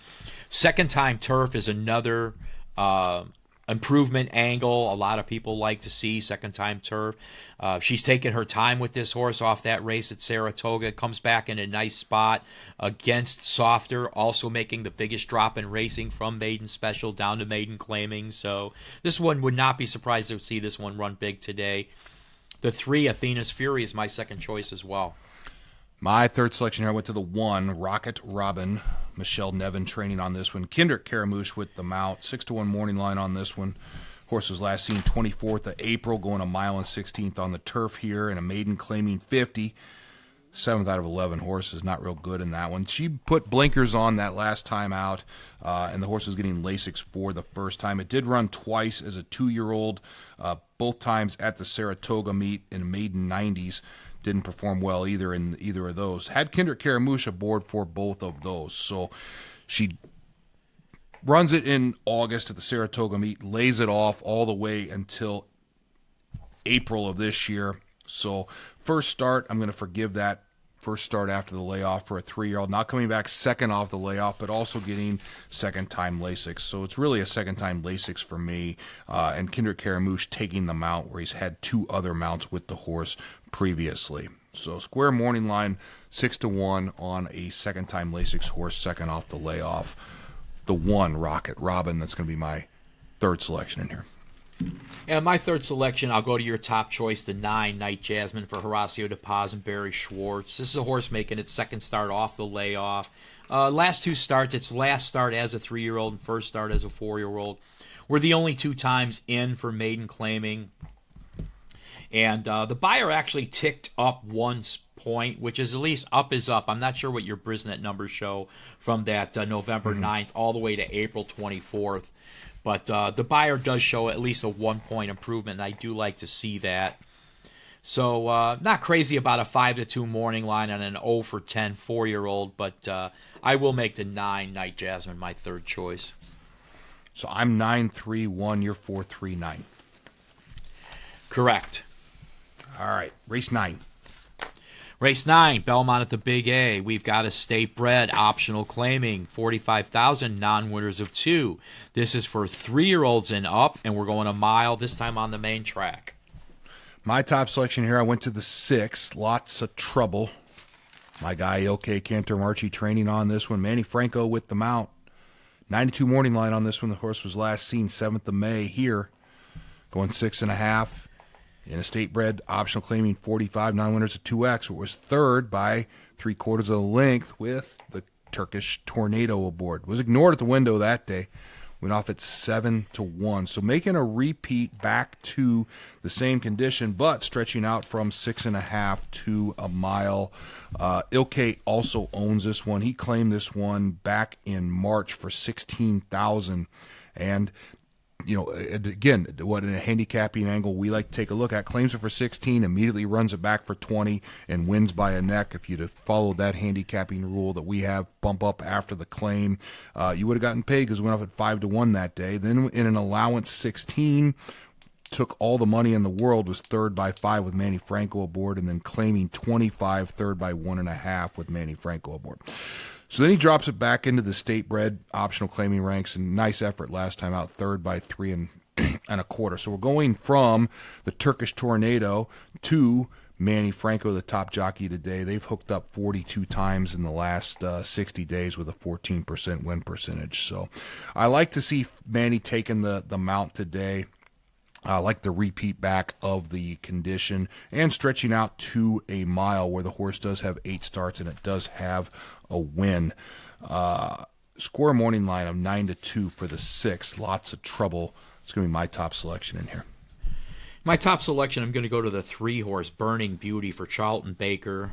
This is an Albert Freed homebred. Jose Lezcano's back in the irons for this one. This is a horse that's coming off of finally as a 5-year-old break against non-winners of 1 other than. We talk about how hard it is to clear 2 conditions in a row, but this is a multiple winner. This horse does have 6 lifetime wins, and it's really come close. At least it's got something to show in its career for almost winning those 2 conditions. It did have a first-place finish back at Finger Lakes and come back and run second. Did that twice, actually, against Open Company at 1 and then came back and won in a restricted New York York and ran second. Then it's got a first and a third, so it's been close in trying to repeat that condition. It does have 2 wins at the distance. It's 6 out of 12 over the BAQ surface, so it does like this surface. Pretty solid connections for a 12-1 morning line. That's where I'm headed. Top selection is the 3, Burning Beauty. My second selection here, I went to the 5, Ray Easy Roll. Ray handled training on this one. Dylan Davis with the mount. 9-2 morning line on this one. This horse was last seen here, 17th of April, in a state bred allowance, 77 non-winners of 1X, where it blew the field away by 5 lengths. Kind of ignored in that one. Went off at a little more than 7-1. 2 races back, a win by 1.5 in a state bred allowance, 35. This is a horse that, again, another handicapping angle that we'd like to take a look at. Was in a claiming 12-5 non-winners of 2 life, was claimed in that race, and they voided the claim. So what does Ray Handel do? He bumps it up after the voided claim, and he wins by 1.5. And then he brings it back in another state bred race, and he wins by 5 lengths. So 2 consecutive wins after the voided claim for this one, and some nice Brisnet speed figures, an 80 followed by an 88. Horse has 4 starts here at BAQ and 2 wins in a second, and 2 starts at the distance with a win. Square morning line of 9-2 on this one. The 5, Easy Roll. I'm going to make that my second selection. Yeah, I made that horse my second selection as well for all the reasons you pointed out, the bump up after the voided claim. That's a real nice win last time out. Again, this one faces the same challenge as my top selection, is trying to clear those 2 conditions in a row. But that 82 Beyer speed figure kind of leaps off the page at you there. But still, it's still a challenge to win 2 conditions in a row. This one does like the surface, 4 times on the track with 2 wins in a second, and it does have a win at this distance. Ray Handel and Dylan Davis. Ray's off to a little bit of a slow start, but more than a capable trainer, of course. And this one's in a good spot, so I'm going to make the 5, Easy Roll, my second choice as well. My third selection here, I went to the 8-horse Shadow Dragon. Fernando Abreu training on this one. Jaime Rodriguez with the mount. 4-1 morning line on this one. This horse was last seen 26th of April here. Open company claiming 45, where it was 5th out of 7 horses. Is not very good. One thing I did note on this horse has been claimed 4 times since November. And it's been claimed for $45,000 each time, so it keeps running at this condition, and it keeps getting claimed at this condition. A horse that's been claimed 4 times in the last 6 months. I like to take a look at that. One of the trainers on this one that was claimed away from was Jorge Abreu. Now we get Fernando Abreu training on this one. Are they related? Gotta be. I believe right? they're brothers. They gotta be. So Jorge Abreu lost this one in a claim. Now Fernando Abreu has it with Jaime Rodriguez aboard. But I guess really what I'm looking at on this one is the fact this horse has been claimed 4 times for $45,000 in the last 6 months. There must be something to like about it. Score morning line of 4-1, the 8 Shadow Dragon. I'm going to make that my third selection. My third selection, I'm going to go to the 4-horse Concord Spirit for Gustavo Rodriguez. He owns and trains this horse. Claimed this one way back in September of last year for 12-5, and wow, what an astute claim this one's turned out to be. He tried the non-winners of one other than 4 times. He actually won it in its third choice, but was disqualified. Came back the next time and won it, and then tried to clear that second condition again. This one might have a little bit of an advantage over the 5 Easy Roll in my top choice because it did try the condition last time out. It went off the favorite that day. It actually lost to your third selection, Shadow Dragon, but going to kind of come back and try to make amends today. Kendrick Caramuge is back in the irons. 4 wins on the surface. Hasn't cracked this distance yet, but I do like the turn back to his flat mile. So the 4 Concord Spirit, that's going to be my third choice. All right, so I'm 6'5", you're 3'5", Yes. Race 10. Race 10, Belmont at the Big A. We've got a New York bred, state bred allowance, non-winners of one other than for 3-year-olds and up. We're back on the grass going 6 furlongs. My top selection here, I'm going to go to the 4 Voodoo Doll Mark Casse training on this one. Edgar Zayas with the mount. 8-1 morning line on this one. This horse was last seen 13th of November at Woodbine. Running over the all-weather surface there in a maiden 115 where it won by a nose. Went off at a little less than 2-1 in that one and was not the betting favorite. So that was a nice effort last time out, first time out against Open Company up at Woodbine, and now we're dropping in for State Breds. And we're trying the grass for the first time. Good turf breeding on this one. Vekoma out of an Australian sire I'm not familiar with. Are you familiar with that one? Vancouver was a great. He's a Grade 1 winner in Australia. Very lightly raced. I think it's like 6 lifetime starts where he came in 5 first and a second, or 5 lifetime starts with 4 wins in his second. But he was an Australian standout. He earned over $1 million in his career. So this is coming back after a 6-month layoff, but is bred for the grass. All right, so a real impressive win last time out in Open Company, maiden 115, as I mentioned before, now dropping into State Breds and trying grass for the first time. I can't believe I'm getting 8-1 on this one. I'm going to the 4. Voodoo Doll is my top selection. And for my top selection, I'm going to go to the 4-horse Voodoo Doll. Yeah. Wow, took 10 races, but we finally landed on the same square. Yeah, everything you pointed out. I like these Vekomas, especially sprinting on the turf, maybe not so much going long. They did try this horse back in November. I'm not sure if the turf course was already closed at Woodbine. Probably was. They wanted to get a race in here and went off, not the favorite, but it did get bet down to 9-5 in that race and did not disappoint. Now we've got a Lowy coming back. Anybody paying attention to our Gulfstream Park podcast know that Edgar Zayas is turning into a really, really good turf jockey. So Mark Casse reaches out to him with some of his regular guys, down there in the Mid-Atlantic at Laurel for Preakness Day. Gonna be real interested to see this one. You get a little bit of post relief, moving off the rail. Not a great spot for a horse that wants to close. So gets to move outside a little bit, and Zayas can work out any kind of trip he wants from there. So the 4-horse Voodoo Doll is also my top selection. And I forgot to mention the HPU as well on that one. Because my second selection in here, I went to the 6, Burning Bridges, which is also Mark Casse training on this one. Dylan Davis has the mount today with the 4-1 morning line. The horse was last seen here going 6 furlongs on the turf in a state bred allowance 77, 9 winners of 1X, where it was second by a neck with Dylan Davis aboard. Went off at a little bit more than 2.5-1, was not the betting favorite in that one either. What I did note on this one is 2 races back, Edgar Zayas had the mount and broke its maiden by a head going over the all-weather at Gulfstream Park. That race was slated for the turf and washed off and ended up on the all-weather going 5 furlongs. But 2 races back, Edgar Zayas took it 5 furlongs on the turf, where it was second by 2.25. So he goes to Dylan Davis. Mark Casse goes to Dylan Davis on this one today, who did have a nice run last time out, second by a neck, basically running at this same condition, at the same distance.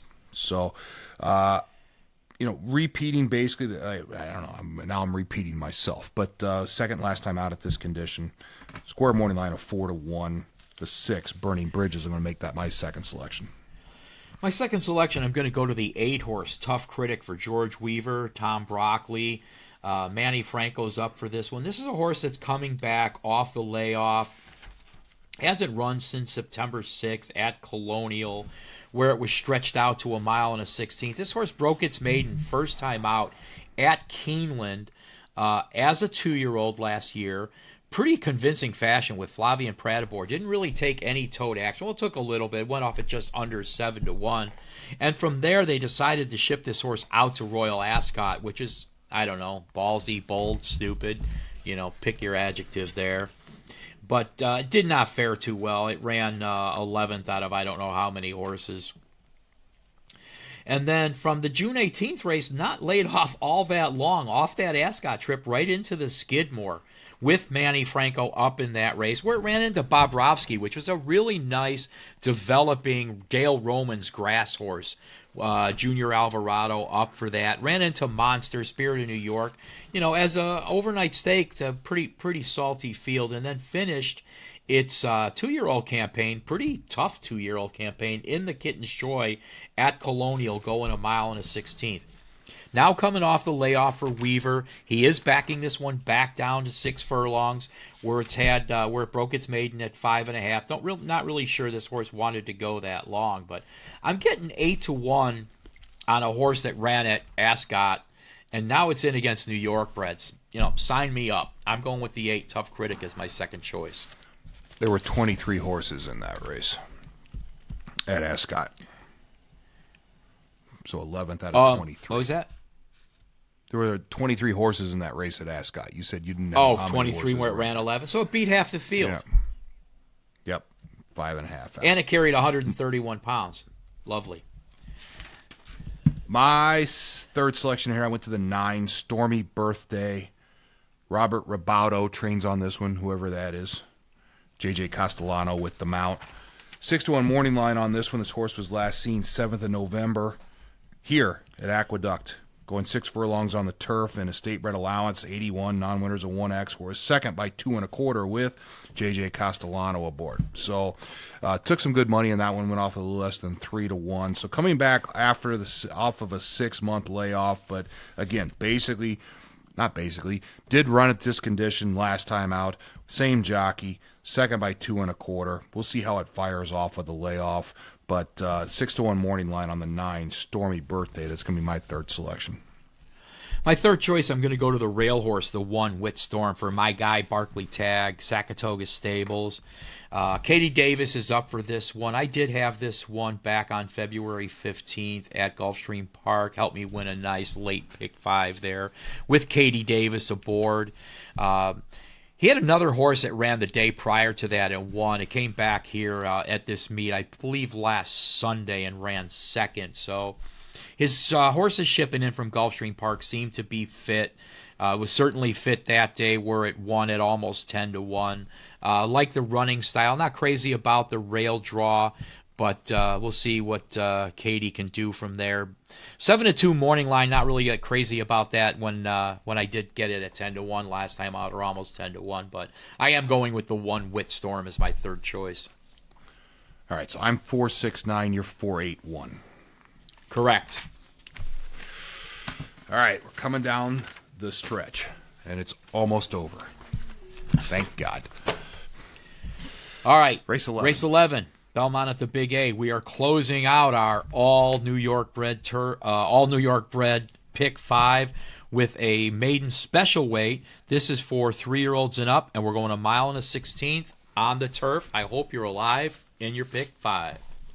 My top selection in here, I'm going to go to the 6, Emotionally Available. Brad Cox training on this one. Manny Franco with the mount. 6-1 morning line on this one. This is a first-time starter.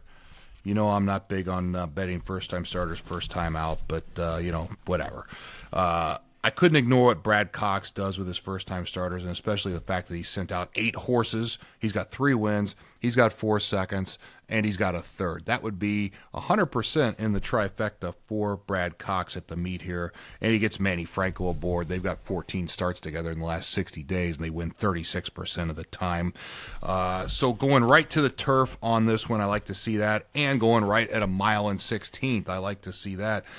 This is a real well-bred horse, Mr. Menominee, Mr. Monomoy out of a Scat Daddy mare, private, not private purchase, but Michael Dubb bred this one. He owns this one, and I get a square morning line of 6-1. I don't think it's going to hold there, but I did go to the 6, Emotionally Available. That's going to be my top selection. My top selection here, I went to the 6 horse and Emotionally Available. Yeah. You pointed out Michael Dubb, a longtime New York owner. He owns and bred this one for Brad Cox. Really like the breeding. Mr. Monomoy, Scat Daddy mare, bred to run on the grass, and bred to run, pretty well bred to run first time out. Does have a nice breeze from the gate back on April 11th. Again, we're not big workout guys here on this podcast, but does show that the horse probably has some ability. He's got Manny Franco in the irons. That's his kind of go-to guy when Flavian or Irad are away. So probably all systems go. Nice morning line of 6-1. I don't really think we're going to see that, but could get 4-1, 9-2. The 6 Emotionally Available. That's my top choice as well. Well, if you got it at the end of the pick 5, you'll get 6 to 1 on it. Or you should. My second selection here, I went to the 3, Leave Me. Horacio De Paz training on this one. Dylan Davis with the mount. 6 to 1 morning line on this one. Horse was last seen 31st of December running as a 2-year-old, going over the dirt because the turf course is closed, in a state-bred maiden 80 where it was 6th out of 7 horses. This horse has 3 starts as a 2-year-old. None of them are really good. The first one, pretty good.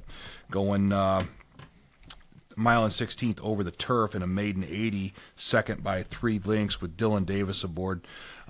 Was ignored at the window that day, went off at 17 to 1. Beat a horse named Jack's World, who came back and broke its maiden the very next time out. So making its 3-year-old debut today. So getting Lasix for the first time, going back to the turf after that dirt start at the end of December when the turf course was closed. So I like the 2 turf starts under its belt, even though one went really well and one didn't go so well. But Dylan Davis retains the mount. He gave it the best ride of its career back on the 8th of November. And I get a square morning line of 6 to 1 on this 3-year-old making the 3-year-old debut. So the 3, Leave Me, I'm going to make that my second selection. My second choice, I'm going to go to the 5 horse, Now You See Me, Now You Don't, for Mike Maker and Paradise Farms. Jose Lezcano is up for this one. This is a horse that tried to break its maiden first time out July 4th at Saratoga, going short. Ran a nice race that day with Ricardo Santana up. Took a little bit of action, went off at 9 to 2, ran third off a rail start there, and then was off all the way till February 28th of this year. So ran one time as a 2-year-old and was laid off until February 28th of this year, where it ran on the dirt because the turf course wasn't open yet. And it ran abysmally, first off the layoff, but then came back second off the layoff back on April 18th, just about a month ago, and ran a nice improved 4th with Jaime Rodriguez up. Now going to Jose Lezcano for this start, making its 3rd start off the layoff, 3rd start off this form cycle, and back on the grass, of course. So Mike Maker's off to a decent start. He sent 5 out. He's got 2 wins and a second. Getting a nice morning line on this one as well. So the 5, Now You See Me, Now You Don't. That's my second choice. My third selection here, I'm going to go to the 11, Twirling Lad. Horacio De Paz training on this one. Edgar Zayas with the mount. 8 to 1 morning line on this one. This horse was last seen 17th of April here, going 6 furlongs on the turf in a state-bred maiden 75. 9th out of 9 horses. That's bad. Was pretty well bet in that race, though. Went off at a little bit more than 3 to 1. Was not the betting favorite. This horse ran in the notebook as a 2-year-old, which makes sense because it's only for 2-year-olds. Went a mile in that one, 5th out of 10 horses in that one. Only 3 lengths back and was ignored at the window in that one as well. Finished a neck back from a horse named Funny Factor, who came back and won its very next start. So the last 2 starts out were pretty impressive. I like that run in the notebook. Why did I say the last 2 starts out were impressive? That last start out was abysmal. I'm not focused right now. Coming back second off of the layoff. Let's go there. Second off of the layoff. This is the higher price of the uncoupled entry, and he's stretching it out to a mile and 16th. This horse should like the stretch out. It is a Twirling Candy out of a Pioneer, the Nile mare. Second time Lasix for this one for me. I like betting second time Lasix, but Horacio De Paz is 26% second time Lasix. And as we mentioned before, Edgar Zayas with the mount in this one.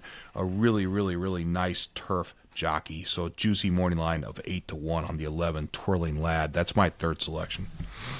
And for my third selection, I'm going to go to the 8 horse Sleepwalking for David Donk. This is a Patricia Mosley homebred. Got to be kind of impressed with that first start out last time out. Totally ignored at the windows. Went off at almost 24 to 1. Normally, this is a horse that I would take a look at and maybe fade a little bit from 24 to 1 to 5 to 2.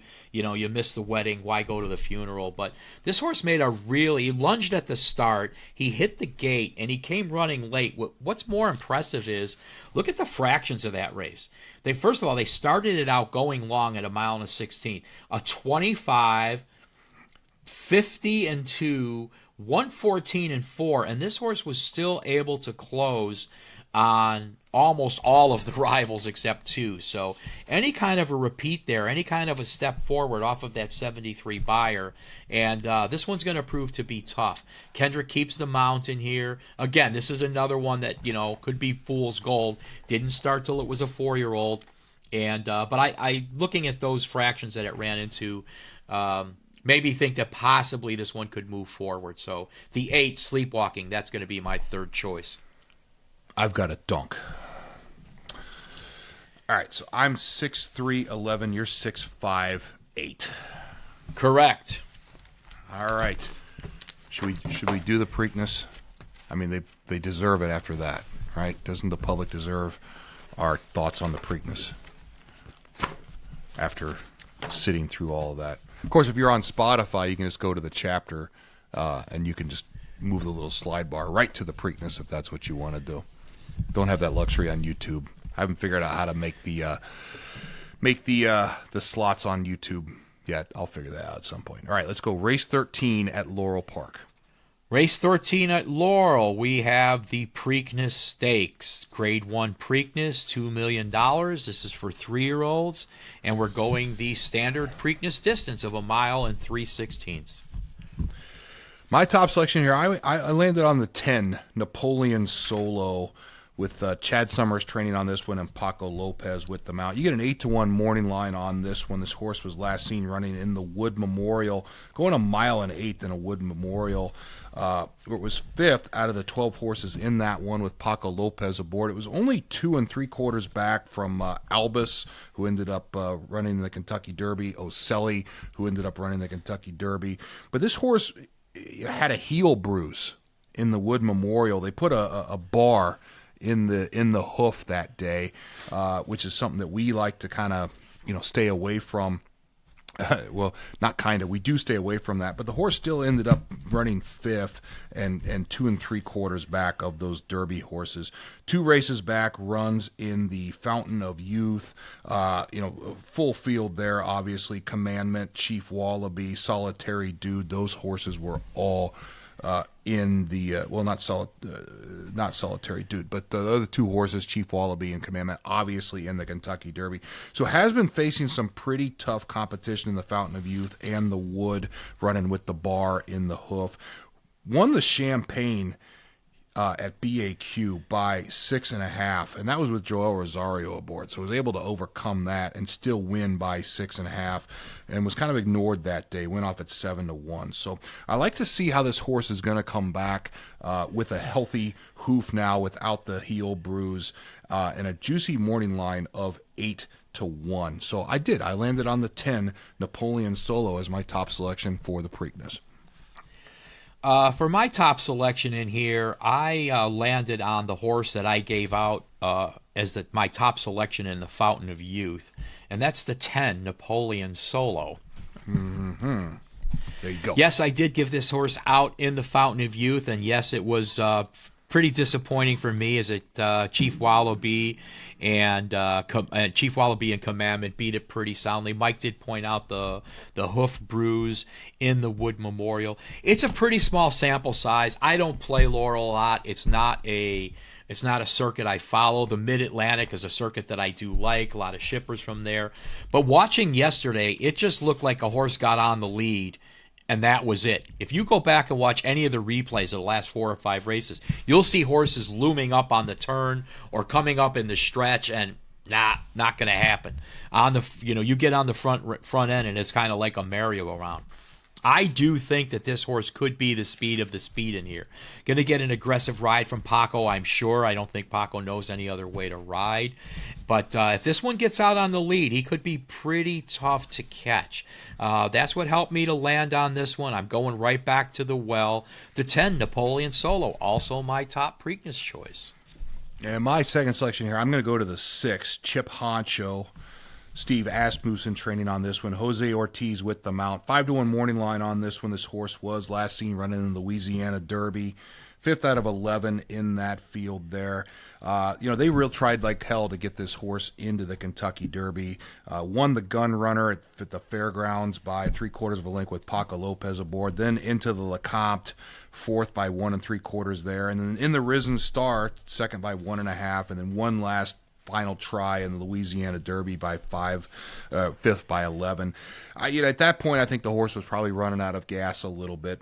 At least that's the angle I'm looking at. Again, probably running out of gas a little bit. They've laid it off, hasn't raced in 56 days. Brings it back today for the Preakness, and Jose Ortiz rides in this one today. The Kentucky Derby winning Jose Ortiz. So I like Jose exiting the Kentucky Derby, riding with all the confidence in the world. And I like this horse coming back off of the layoff. Like I said, they were trying like hell to get this one in the Derby. That was a real nice effort in the Risen Star, where it ran a 97 Brisnet speed figure and just didn't have enough left in the tank to run in the Louisiana Derby. So the layoff, I think, is going to serve this horse well. And again, Jose Ortiz coming out of the Derby with that win, riding today in a nice morning line of 5-1. So I ended up going to the 6, Chip Honcho, and another horse I will add with some early speed. So we'll see if Chip Honcho and our top selection, Napoleon Solo, duke it out there. But as you pointed out before, the early speed seems to be winning at Laurel for the meet. So the 6, Chip Honcho, is going to be my second selection.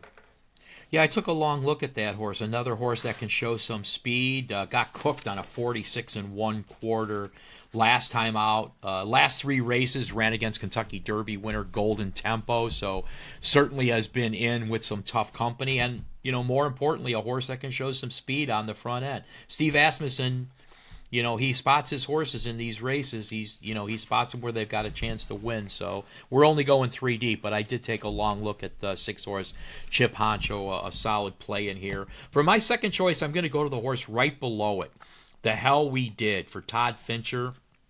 Peacock Family Racing. Luis Saez keeps the mount here. I was very impressed with that race in the Lexington for Todd Fincher. Not a household name out here. Trains mostly in New Mexico. It says that this is his first foray into the Triple Crown, but I could have swore a few years back he did have one in the Derby. I'll have to go back and research that. But nonetheless, this is a horse that doesn't have to be too far off the pace, because unless it's just going to be a total pace reversal today, I think you need to be on the lead or close. Really impressed with that race in the Lexington, and I was surprised in a pretty full field that this horse took action. It got bet down to 5-1 and did hold on for second. This mare, Rose's Desert, has already produced 5 or 6 stakes winners. I'm not exactly sure. Maybe this was going to be the 6th stake winner, but shipped out of Sunland Park, and Zia and Remington were, probably not going to take a lot of notice. And I was, like I said, I was really, really impressed with that race in the Lexington. So a horse that doesn't have to be too far out of it. Great front end jockey in Luis Saez. Maybe shock the world at 15-1. So the 7, The Hell We Did, that's my second choice.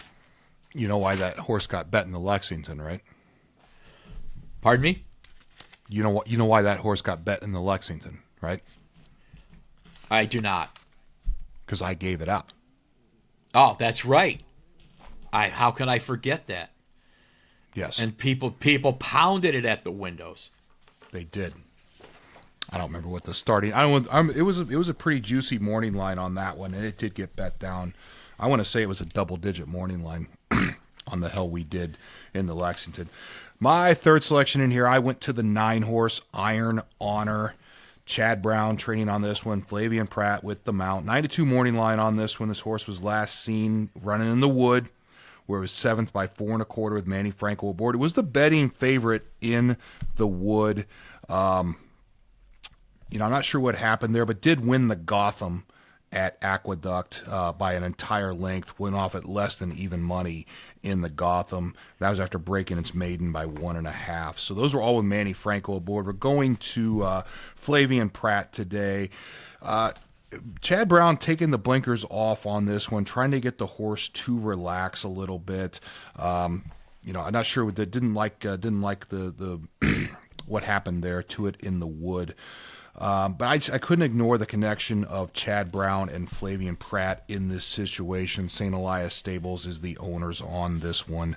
And a score a morning line of 9-2 for those solid connections. So the 9, Iron Honor, I'm going to make that my third selection for the Preakness Stakes. Yeah, I made that horse my third selection as well. Not sure blinkers off on the way this track is playing is the right equipment change, but, Chad Brown, I'm pretty sure he knows what he's doing. This horse does come out of the Wood Memorial, and I spoke on Kentucky Derby Day that this is the last year the Wood's ever going to be run at Aqueduct. That's why I threw Ocelli out as my long shot bomb in the Derby, and yes, Ocelli is in here, but why not Iron Honor coming out of the Wood? This is another horse that doesn't have to be too far off the pace. I don't think you want to be too far off the pace. Broke its maiden first time out, came back, won the Gotham, and then out of the 12 hole in the Wood, I'm going to give him an excuse for that 12 post position. Not the easiest thing to do. He wasn't totally embarrassed. Yes, he was the favorite and ran 7. But at the second to last call, he was only a length and a quarter off. I think once Manny knew that they weren't going to get there was no reason to abuse the horse because they knew that they had another race coming up. So the 9 horse, Iron Honor, is going to be my third choice as well. Okay. Anybody else we want to throw in here with some tips on? I like the Incredible. The track is playing bit. Speed. Is it possible that we could have the first female trainer to ever win the Kentucky Derby and then the first female trainer to ever win the Preakness? With the one? Yes. Yeah. I mean, shoot. That horse, dominant performance last time out. 8 1/4 win. Horse running on its home course here, undefeated at Laurel. It's possible. I gave Incredible a shot in here. I think with him, it's going to depend on what the pace of the race is. Definitely going to depend on Ocelli's going to need some pace in here as well. Real good showing at the Kentucky Derby. I don't know if it's that horse doesn't seem like a repeat performer for me, but I did throw Incredible in there with a chance as well, and then obviously the hometown favorite, the Taj Mahal, trying to protect home court here with the 3 out of 3 at Laurel. So, Mark, we lost your mic. Hold on a second. We almost made it through the whole show without you losing your mic, and then you lose your mic on the most important race. So nothing that you said or were saying. I just looked over at the camera and saw that you were talking, and there was no sound coming out. So I had talked about Taj Mahal, Ocelli, and so the last thing we heard from you is, could we get the first female trainer to win the Preakness? And then we heard nothing from you. So go ahead and get your thoughts. Well, if I were going 4 deep, I would throw Taj Mahal in. The Federico Tessio winner year after year, they always give that horse a shot in the Preakness. This is a little bit different because this is 3 for 3 at Laurel and does have some speed from the inside. And, like I say, history making, first female trainer to win the Derby, first female trainer to win the Preakness. We've already got the first female trainer to win the Belmont. So who knows? Maybe history strikes here, but we will go with I will go with Taj Mahal as my 4th choice, and good luck to Brittany Russell. It'd be a cool story. Yep. So I'm 10-6-9. I also like Incredible in here, and I do like Taj Mahal. And you're 10-7-9. You like the one Taj Mahal as well. Yeah, and I do like your Chip Honcho as well. Chip Honcho. Okay. All right. Anything else we want to throw in there? No, I know that the card isn't loaded with graded stakes, and a lot of sexy races on that Naira card, but there's opportunity there. So I'm going to wish everyone, everyone good luck, and I think you can make some money there. And everybody playing the Preakness, obviously, all the connections and all the players, good luck there as well. Okay. All right, well, I can't get the outro music to work, so that's par for the course. So that's going to do it for us this week. Remember, Always sprinkle a little money on the gray horse, and you're never broke at the track as long as the friend that you brought with you still has some money. If you like the show, or even if you hated the show, give us a shout out. Hit Mike up on X, and we'll give you a shout out on the show. And until next week, good luck and good racing. And until next week, there it is. I got it. And